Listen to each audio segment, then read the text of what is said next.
আপনারা দেখছেন news now, খবরের নতুন ভাষা। মরচমণিতে এইচডিএফসি ব্যাংকের সামনে সরকারি জমি দখল করে বেআইনিভাবে গড়ে ওঠা ফুটপাতের দোকান ও অস্থায়ী কাঠামোর বিরুদ্ধে অভিযান চালালো পুর নিগম। পুর নিগমের পূর্ব জোনের অন্তর্গত এলাকায় এই উচ্ছেদ অভিযান পরিচালিত হয় শুক্রবার। অভিযানে উপস্থিত ছিলেন সংশ্লিষ্ট কর্পোরেটর সহ পুর নিগমের টাস্ক ফোর্স বাহিনী। দীর্ঘদিন ধরে সরকারি জায়গা দখল করে ব্যবসা চালানোর অভিযোগে ভেঙে দেওয়া হয় বেআইনি নির্মাণ। শহরের সৌন্দর্যায়ন ও যান চলাচল স্বাভাবিক রাখতে এই ধরনের অভিযান অব্যাহত থাকবে বলে জানিয়েছে পুর নিগম।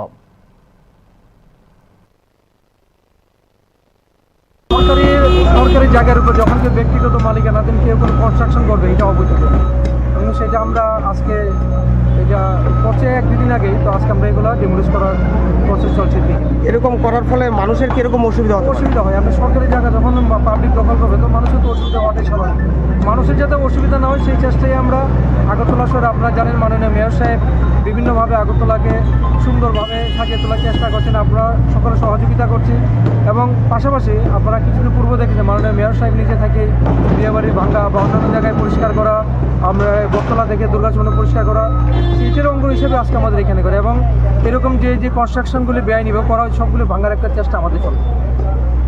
যে ড্রেনগুলো হয়েছে এটা তো পাবলিক হাঁটার জন্য, তার আছে কিছু সাইনবোর্ড, সাইকেল, বাইক টাইক রাখা হচ্ছে। এটা আমরা বিভিন্ন সময় আমরা এএমসির পক্ষ থেকে আমরা এগুলোর অভিযান চালাই এবং যে জিনিসগুলো পাই আমরা সঙ্গে সঙ্গে নিয়ে যাই।